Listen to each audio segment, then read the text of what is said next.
Good afternoon, Professor, and to the general public. I am Dr. Marta Vergara, and today I am pleased to present to you a summary of the article Life Expectancy and Cancer. Survival in Oncosalud results in 15 years period in a Peruvian private institution.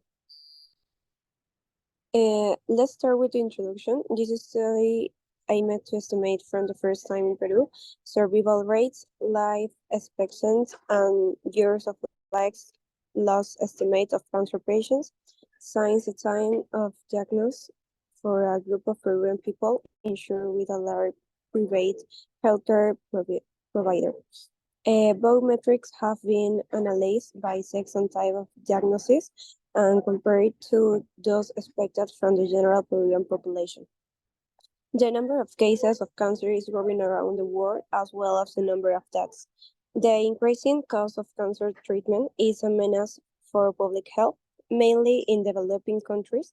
On the other hand, the outcomes and life expectancies of patients with cancer have been improving during the last decades due to early diagnosis, improvement of surgical techniques in radiotherapy, chemotherapy, and the development of better target therapy and immunotherapy, increasing also the cost of cancer treatment.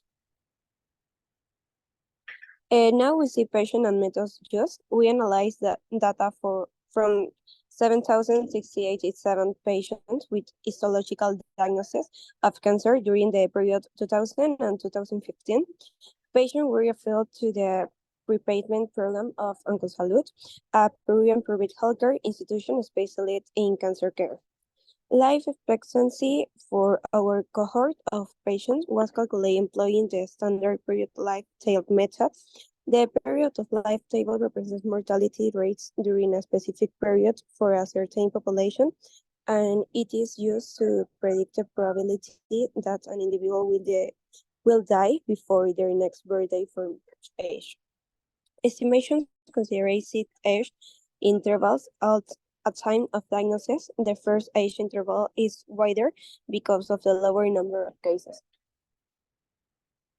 Now we will see the results of the study. In the figure 1, the observed 5-year cumulative survival rate was 85% for the entire cohort, 87% for women, and 83% for men, while 10-year survival rate was 75% for all patients, 84% for women, and 72% for men. In the figure 2, for both sexes, at the onset of cancer disease, patients showed a dramatic drop in their life expectancy compared to the SBS population. The loss is higher from the youngest age interval and possibly reduced as the age has at diagnosis increase.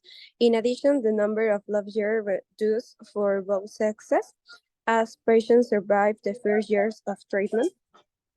After 5 years since diagnosis, the difference in life expectancy with respect to SBS individuals reduced to less than 2 years for almost all age intervals. In the figure 3, we have the first group was characterized by an initial large drop in patients' life expectancy compared to the SBS population, followed by a progressive reduction in the gap after the first years of survival. And the second group show an initial drop, but not as drastic as for the first group. The first group include colon, rectum, stomach, and bladder cancers, and the second group include non-melanoma skin, breast, and prostate cancer. Cancer is one of the main problems of public health in Peru, where around 7,000 of new cases are diagnosed yearly.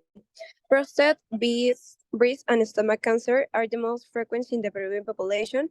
On the other hand, approximately 35,000 patients with cancer die every year, where stomach and lung cancer have the higher lethality. Survivorship care is an important research topic. A specific detail estimated projection of the number of people surviving after being diagnosed with different cancer types and real-world estimates of the impact of cancer on a specific population are particularly relevant to policymakers. Change in life expectancy during the disease can provide a different and complementary point of view for cancer cure with respect to evidence-based criteria. On the other hand, with an increased life expectancy of cancer patients in Peru, it is important to develop more survivalorships, care plans, and policies to protect the incorporation of cancer survivors to the economic activities.